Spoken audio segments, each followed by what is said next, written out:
Welcome viewers. August 12, 2000 ரஷ்யாவுடைய 33 warships 33 போர் கப்பலுமே பேரன்சி அப்படிங்கிற இடத்துல போய் நிக்குது. ரஷ்யாவுடைய நார்த் வெஸ்ட்ல வடமேற்கு பகுதியில ஆர்டிக் சர்க்கிளுக்கு பக்கத்தில் இருக்கிற 1200 கிலோமீட்டருக்கு மேல நீண்டு இருக்கிற உறைய வைக்கும் ஒரு கடல் பகுதி. இப்ப இந்த 33 போர் கப்பலுமே எதுக்காக இங்க வந்திருக்கு அப்படின்னா அவங்களுடைய மிலிட்டரி ட்ரைனிங், போர் ஒத்திகை அப்படின்னு சொல்லுவாங்க இல்லையா, அந்த ட்ரைனிங் பண்றதுக்காக அங்க வந்து நிக்குது. இந்த மாதிரி ட்ரைனிங்ல என்ன பண்ணுவாங்க அப்படின்னா இவங்களுடைய கப்பல்களையே சில கப்பல்களை எதிரி கப்பல்கள் மாதிரி பிக்ஸ் பண்ணிட்டு போர்ல எப்படி குண்டுகள் போடுவாங்களோ அதே மாதிரி குண்டுகள் போடுவாங்க. அது போய் எதிரி கப்பலா நினைச்சிட்டு இருக்கிற அந்த கப்பலை தாக்கி அழிக்கும். ஆனா ஒரே ஒரு வித்தியாசம், போர்ல உண்மையான குண்டுகளை யூஸ் பண்ணுவாங்க. இங்க ட்ரைனிங்ல பொய்யான குண்டுகள். ஒரிஜினல் குண்டு மாதிரி அங்க போகும், ஆனா போய் அங்க பட்டு வெடிக்காது. அன்னைக்கு காலையில ஒரு 9 மணி இருக்கும். இந்த போர் ஒத்திகையுடைய இந்த ஆபரேஷனல் இன்சார்ஜான அட்மிரல் போப்பவ் ட்ரைனிங்க ஸ்டார்ட் பண்ண சொல்றாரு. அந்த 33 ஷிப்ல ஒரு ஷிப்ல தான் இவரும் இருக்காரு. இப்ப இந்த ட்ரைனிங் தொடங்கி அடுத்து 24 மணி நேரம் கழிச்சு அடுத்த நாள் அட்மிரல் பாப்பவ் ரஷ்யன் ரிப்போர்ட்டர்ஸ்க்கு எல்லாத்துக்குமே ட்ரைனிங் எல்லாமே ரொம்பவே நல்லா போயிட்டு இருக்கு அப்படின்னு போன் மூலமா ஒரு இன்டர்வியூ கொடுக்கிறாரு. ஆனா உண்மையாவே அங்க அப்படி நடக்கல. அட்மிரல் பாப்பவ் இப்படி இன்டர்வியூ கொடுத்துட்டு இருக்க அதே சமயத்துல அந்த 33 வார்ஷிப்ல ஏதோ ஒரு கப்பலுக்கு மட்டும் ஒரு பிரச்சனை அப்படிங்கிறது வெளியே நியூஸ் கசிஞ்சிருது.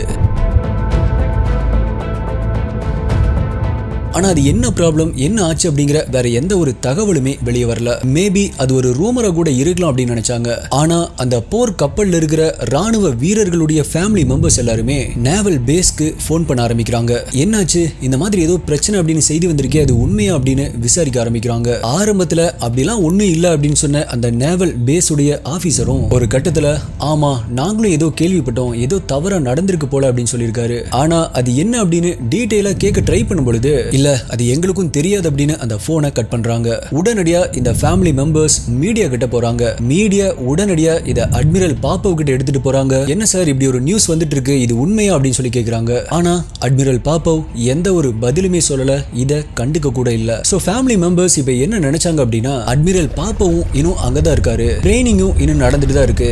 சப்போஸ் அப்படி ஏதாவது நடந்திருந்தா கண்டிப்பா இவர் ரியாக்ட் பண்ணிருப்பாரு. சோ இது ஒரு ரூமரா இருக்கதான் வாய்ப்பு இருக்கு அப்படின்னு மனசை தேத்திக்கிறாங்க. சோ அதற்கு பிறகு ஃபேமிலி மெம்பர்ஸும் எந்த ஒரு கேள்வியுமே கேட்கல, மீடியாவும் எதுவும் கேட்கல, ஏதாவது புதுசா நியூஸ் வருதா அப்படின்னு வெயிட் பண்ணிட்டு இருந்தாங்க.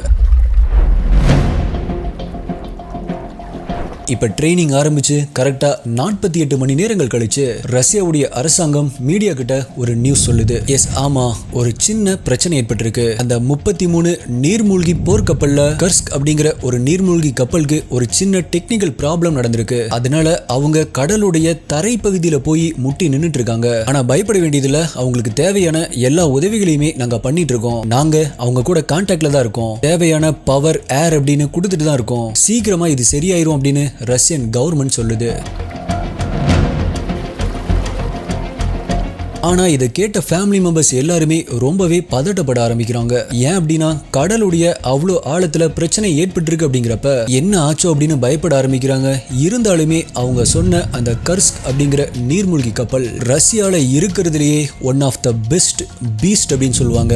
மிக அதிகமான விலை உயர்ந்த ஒரு நீர்மூழ்கி போர்க்கப்பல். ரஷ்யா இந்த நீர்மூழ்கி கப்பலை தயாரிக்கிறப்ப எந்த ஒரு காம்ப்ரமைஸுமே பண்ணாம அந்த அளவுக்கு பணத்தை கொட்டி இந்த கப்பலை உருவாக்கி இருக்காங்க. கிட்டத்தட்ட 2 ஃபுட்பால் ஸ்டேடியம் அளவுக்கு இருக்கிற இந்த நீர்மூழ்கி கப்பல் முழுவதுமே ஒரு ஸ்பெஷலான மெட்டலை வச்சு தான் பில்ட் பண்ணிருக்காங்க. அப்படி இந்த கப்பல் மேல எந்த ஒரு குண்டு வீசப்பட்டாலுமே அதை இடிச்சிட்டு இது பாட்டுக்கு போயிட்டே இருக்கும். அந்த அளவுக்கு இருக்கும் இதோடைய பில்ட் குவாலிட்டி. அதே போல அந்த கப்பலுடைய உள்புறத்திலுமே இருக்கிறதுலேயே ரொம்பவே அட்வான்ஸ்டு டெக்னாலஜி தான் இருக்கும். சோ நீங்க இந்த கப்பலுக்குள்ள கடலுடைய அடிபாகத்துல தரையில சிக்கிக்கிட்டாலுமே எந்த ஒரு பிரச்சனையுமே இல்லை அப்படின்னு தான் இந்த ஃபேமிலி மெம்பர்ஸ் கொஞ்சம் நம்பிக்கையா இருக்க ஆரம்பிச்சாங்க. ஆனா ரஷ்யன் கவர்மெண்ட் அடுத்த 2-3 நாட்களுக்கு ஒண்ணுமே பிரச்சனை இல்ல, இன்னும் கொஞ்ச நேரத்துல பிரச்சனையை சரி பண்ணிடுவோம் அப்படின்னு சொல்லிட்டே இருந்தாங்களே தவிர அந்த கர்ஸ்க் நீர்மூழ்கி கப்பலை மேல சர்ஃபேஸ்க்கு எடுத்துட்டு வரவே இல்லை.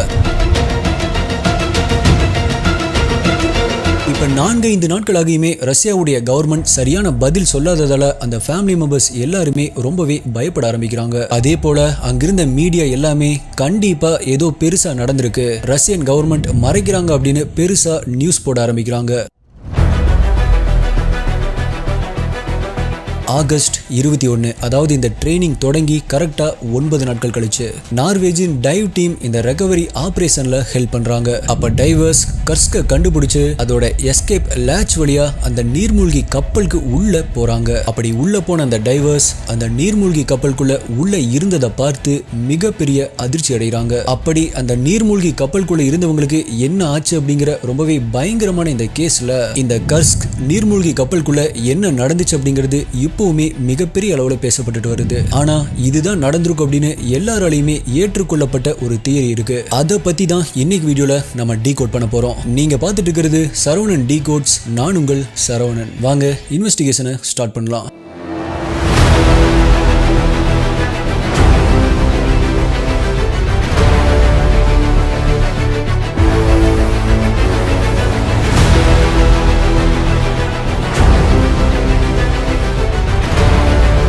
யாருக்கெல்லாம் இப்படி நடந்திருக்கு?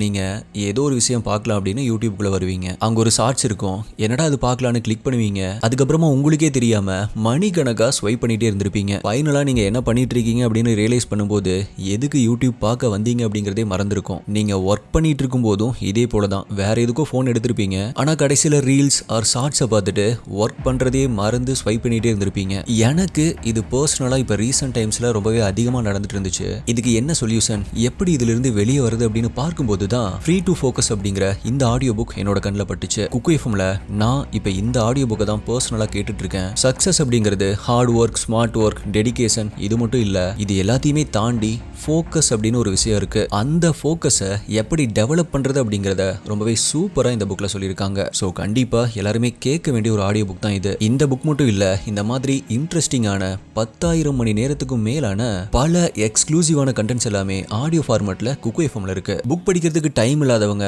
ஒரு ஹெட்ஃபோன்ஸை போட்டுட்டு வாக்கிங் போறப்ப இல்ல பஸ்ல போறப்ப அப்படின்னு ஒரு பாட்டு கேட்கிற மாதிரி ஒரு புக்கை ஆடியோ ஃபார்மேட்ல கேட்டு முடிக்கலாம். அது மட்டும் இல்ல, T5T50 அப்படிங்கிற நம்மளுடைய கூப்பன் கோட் யூஸ் பண்ணா 50% உங்களுக்கு ஆஃபர் கிடைக்கும். கூப்பன் கோட் ஆப் உடைய லிங்கை டிஸ்கிரிப்ஷன் பின்னாடி கமெண்ட்ல கொடுத்துருக்கேன், யூஸ் பண்ணிக்கோங்க. குக்கு எஃப்எம் கேளுங்க, மனதிற்கு பிடித்ததை.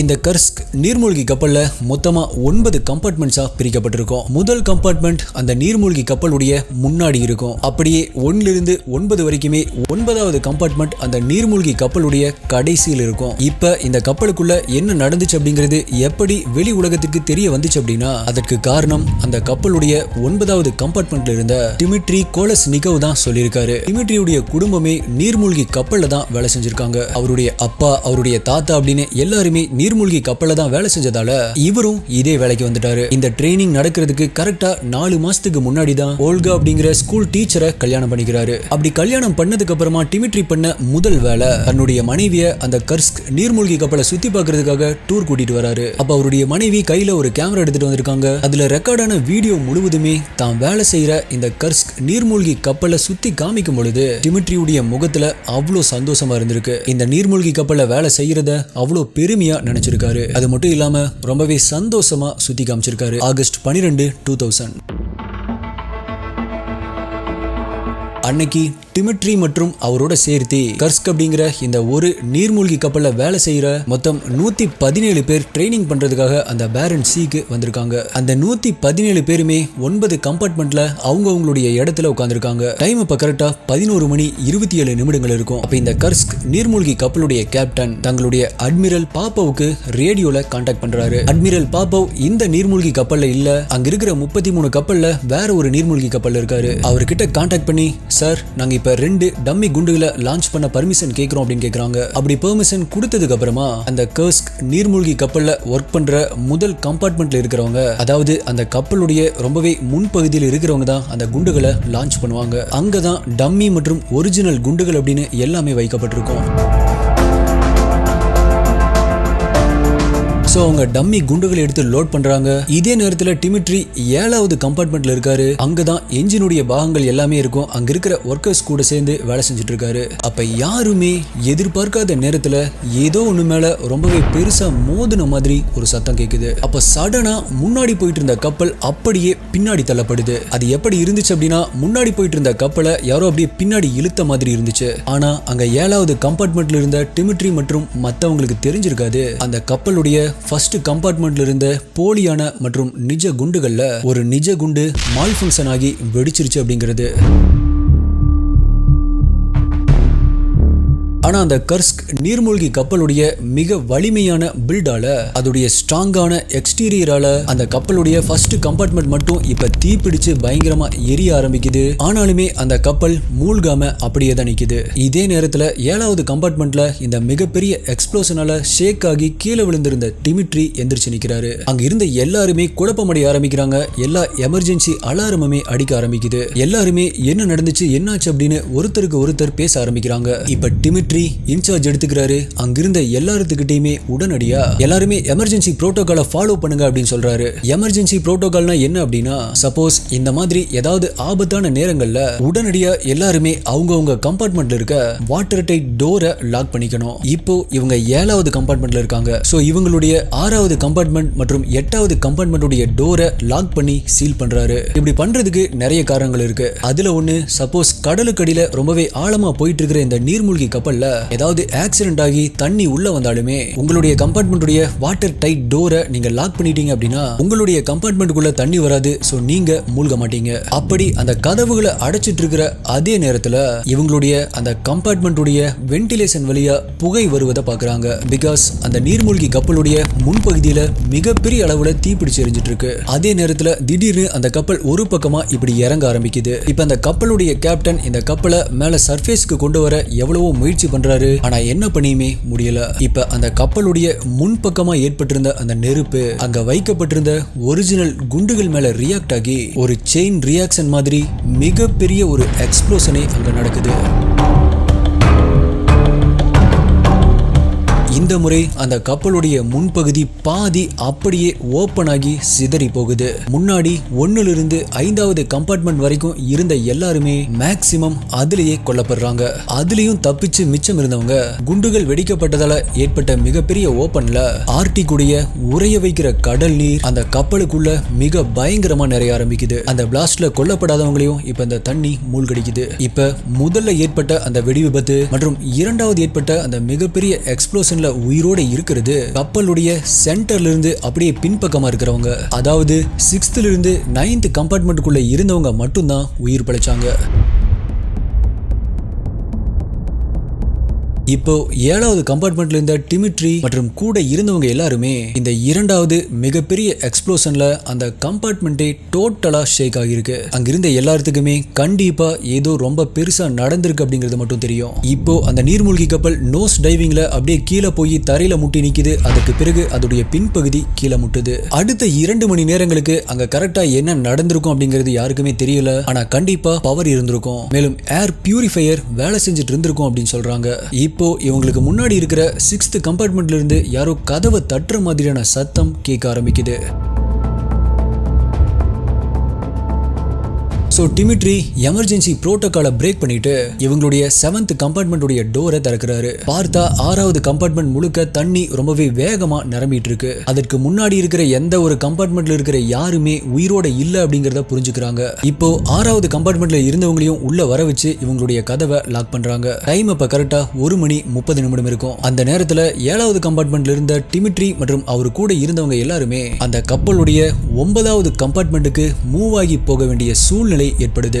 ஏன் அப்படின்னா அந்த டோர் வாட்டர் டைட் டோர்ஸ் அப்படினாலுமே 2வதா ஏற்பட்ட அந்த மிகப்பெரிய எக்ஸ்ப்ளோஷனால அந்த எக்ஸ்ப்ளோஷன்ல இருந்து வெளிவந்த பல இரும்பு துண்டுகள் அந்த கம்பார்ட்மெண்ட்டுடைய பாடியை பங்க்சர் பண்ணி டேமேஜ் பண்ணிருக்கு. இப்போ அந்த ஓட்டைகள் வழியா மெதுவா தண்ணி உள்ள வர ஆரம்பிச்சிருக்கு. சோ நீங்க அந்த வாட்டர் டைட் டோரை லாக் பண்ணியிருந்தாலுமே முன்னாடி கம்பார்ட்மெண்ட் நிறைஞ்சு அதுல இருந்து பக்கத்து கம்பார்ட்மெண்ட்டுக்கு வந்துட்டே இருக்கும். சோ இவங்க ஒவ்வொரு கம்பார்ட்மெண்ட்டா போய் கடைசியா 9வது கம்பார்ட்மெண்ட்டுக்கு போயிருந்தாங்க. இதுக்கு மேல போறதுக்கு வேற வழி இல்ல. இல்ல. இப்ப எல்லாத்துக்குமே தெரியும் நம்ம ரெஸ்கியூ பண்ணப்படல அப்படின்னா கண்டிப்பா எல்லாருமே நீர்ல மூழ்கி சாக போறோம் அப்படின்னு. இப்ப நினைச்சு பாருங்க, அங்க அவங்களுடைய சிச்சுவேஷன் எப்படி இருந்திருக்கும், அவங்களுடைய மனசு எப்படி இருந்திருக்கும் அப்படின்னு. ஆனா டிமிட்ரி மட்டும் ரொம்பவே காமா இருந்திருக்காரு. அது மட்டும் இல்லாம அந்த 9வது கம்பார்ட்மெண்ட்குள்ள ரொம்பவே நெருக்கமா 22 பேரோட சேர்த்து இருக்கும் பொழுதே அவரு தன்கிட்ட இருந்த ஒரு சின்ன பேப்பர் பேனா எடுத்துட்டு அன்னைக்குடைய டேட் மற்றும் அப்போ எக்ஸாக்டான டைமை போட்டு சில நோட்ஸை எழுத ஆரம்பிக்கிறாரு. இப்போ இவரோட சேர்த்து 22 பேர் 9th கம்பார்ட்மெண்ட்ல இருக்கிறதும் ரெஸ்கியூ பண்றதுக்காக வெயிட் பண்ணிட்டு இருக்கோம் அப்படின்னும், ஆல்சோ அந்த கப்பலுடைய எஸ்கேப் ஹேட்ச் வழியா வெளியே போலாம் அப்படின்னு பார்த்தா ஆனா அது ஒர்க் ஆகல, சோ ரெஸ்கியூ பண்றதுக்காக தான் நாங்க வெயிட் பண்ணிட்டு இருக்கோம் அப்படின்னு எழுதியிருக்காரு. இந்த நோட்ல பார்த்தோம் அப்படின்னா அவருடைய ஹேண்ட் ரைட்டிங் ரொம்பவே நீட்டா ஒரு ஆர்கனைஸ்டா இருக்கும். இது நான் எதுக்கு சொல்றேன் அப்படிங்கிறது அடுத்து உங்களுக்கு புரிய வரும். சோ அந்த நோட்ல எழுதிட்டு மறுபடியும் அந்த பேப்பரை மடிச்சு தன்னுடைய பாக்கெட்ல வச்சுக்கிறாரு. இப்போ அந்த 22 பேர் கூட சேர்ந்து தங்களை யாராவது காப்பாற்ற வருவாங்களா அப்படின்னு வெயிட் பண்ண ஆரம்பிக்கிறாரு. ஆனா கரெக்டா இதற்கு பிறகு 1 மணி நேரம் 30 நிமிடங்கள் கழிச்சு அந்த கம்பார்ட்மெண்ட்ல இருந்த பவர் கட் ஆகுது. நினைச்சு பாருங்க எப்படி இருக்கும் அப்படின்னு. கடலுக்குள்ள கடலுடைய ஆழத்துல தரையில ஒரு ஆக்சிடென்டான நீர்மூழ்கி கப்பலுடைய ஒரு கம்பார்ட்மெண்ட்குள்ள 22 பேர் சிக்கிட்டு இருக்காங்க. அதுவும் மை இருட்டு அப்படின்னு சொல்லுவாங்க இல்லையா, ஒண்ணுமே தெரியாது, ஒரு சின்ன டாட் கூட தெரியாது, அந்த மாதிரியான ஒரு இருட்டுல இப்ப இருக்காங்க. பவரும் கட் ஆனதால இப்ப அந்த கம்பார்ட்மெண்ட்குள்ள டெம்பரேச்சரும் லோவாக ஆரம்பிக்குது. ஆனா அது கூட இப்ப பிரச்சனையே இல்ல. இப்ப பிரச்சனையே 8வது கம்பார்ட்மெண்ட்ல இருந்து தண்ணி ஃபில் ஆகி 9th கம்பார்ட்மெண்ட்குள்ள ஒழுக ஆரம்பிக்குது. சோ அந்த 9வது கம்பார்ட்மெண்ட்ல இருந்த டிமிட்ரி மற்றும் மத்த எல்லாத்துக்குமே தெரியும் இன்னும் கொஞ்ச நேரத்துல தண்ணி முழுவதுமா நிரம்ப போகுது, ஆனா நம்மளால எங்கேயுமே போக முடியாது அப்படின்னு. இப்போ அப்படி தண்ணி மெதுவா நிறைஞ்சிட்டு இருக்கிற அதே சமயத்துல, அவ்வளோ இருட்டா இருக்கிற அதே சமயத்துல தன்னுடைய பாக்கெட்ல இருந்து அந்த பேப்பரை மெதுவா வெளியெடுக்கிறாரு. அந்த கருமையான மை இருட்டுல அந்த பேப்பர்ல மறுபடியும் எழுத ஆரம்பிக்கிறாரு. இதற்கு முன்னாடி எழுதின நோட்ஸ்க்கும் இப்ப எழுதுற நோட்ஸ்க்கும் பார்த்தாவே வித்தியாசம் தெரியும். இப்ப 2வதா எழுதினது ரொம்பவே ஆர்கனைஸ்டா இல்லாம இருந்திருக்கு. இது அவர் ஹைப்போதெர்மியாவால பாதிக்கப்பட்டு நடுங்கிட்டே இதை எழுதியிருக்கலாம் அப்படிங்கிறதுக்கு ஒரு உதாரணம். ஆல்சோ அந்த நோட்லயும் அவர் மென்ஷன் பண்ணிருக்காரு, நான் இப்ப இதை எழுதுறதே பிளைண்டா தான் எழுதுறேன், which means அந்த ரூம் முழுவதுமே மை இருட்டில் இருக்கு. ஆல்சோ முதல் நோட்ல ஒரு டைமிங் போட்டிருப்பாரு இல்லையா, அதற்கு அப்புறமா 1 மணி நேரம் 30 நிமிடங்கள் கழிச்சு இதுல அந்த டைமிங் போட்டிருக்காரு. ஆல்சோ இந்த 2வது நோட் எழுதும் பொழுதே தெரியும் நம்ம யாருமே உயிரோட தப்பிக்க மாட்டோம் அப்படிங்கிறது. அந்த நோட்டுக்கு கீழேயே தன்னுடைய ஃபேமிலியை அவர் எவ்வளோ லவ் பண்றாரு, தன்னுடைய ஒய்ஃபை அவர் எவ்வளோ லவ் பண்றாரு அப்படிங்கறத எழுதிட்டு மறுபடியும் அந்த பேப்பரை மடிச்சு தன்னுடைய பாக்கெட்ல வச்சுக்கிறாரு. அதற்கு பிறகு அந்த கருமையான மை இருட்டுல டிமிட்ரி மற்றும் அவர் கூட இருந்த 22 பேருமே அந்த 9வது கம்பார்ட்மெண்ட்ல தண்ணி ஃபில் ஆகுற அந்த சத்தத்தை கேட்டுட்டே மிக பயங்கரமான குளிரான தண்ணியில அவங்க இறப்பதற்காக காத்துட்டு இருந்திருக்காங்க. எவ்வளவு நேரம் அதுக்கு பிறகு அவங்க அப்படி இருந்தாங்க அப்படிங்கிறது தெரியாது. ஆனா எக்ஸ்பர்ட்ஸ் என்ன சொல்றாங்க அப்படின்னா, முதல் எக்ஸ்ப்ளோஷன் நடந்து அடுத்த 8 மணி நேரத்துல டோட்டல் கப்பலுமே மூழ்கி இருக்கும் அப்படின்னு சொல்றாங்க. இதுல ரொம்பவே மனதை உடைக்கிற உண்மை என்ன அப்படின்னா, ரஷ்ய அரசாங்கம் கொஞ்சம் வேகமா ரெஸ்பான்ஸ் பண்ணிருந்துச்சு அப்படின்னா டிமிட்ரி மற்றும் அந்த 22 பேர் காப்பாற்றப்பட்டிருக்கலாம் அப்படிங்கிறது தான்.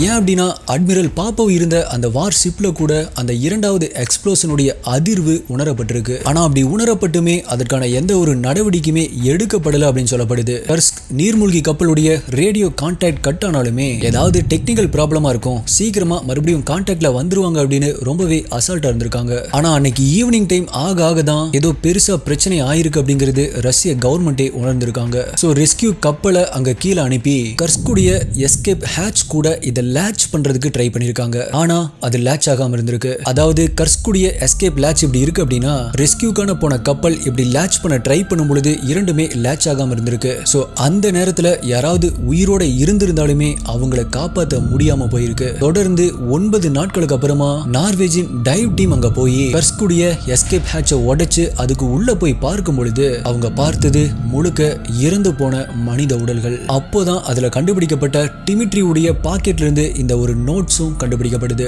இதுதான் கடைசியா அந்த கடலுக்குள்ளிருந்து வெளியே எடுக்கப்பட்ட அந்த மிக பிரம்மாண்டமான கர்ஸ்க் நீர்மூழ்கி கப்பல்.